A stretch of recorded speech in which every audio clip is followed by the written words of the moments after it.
you're experiencing server timeout issues in Baldur's Gate 3, you can follow these steps to potentially increase the timeout settings and improve your connection stability. Here is a quick guide to help you through the process. Step 1. Access game settings.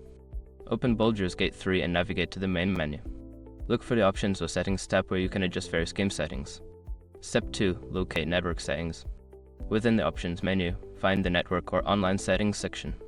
This is where you can manage your connection preferences and timeout settings. Step 3. Adjust timeout settings. Look for an option related to server timeout or connection timeout.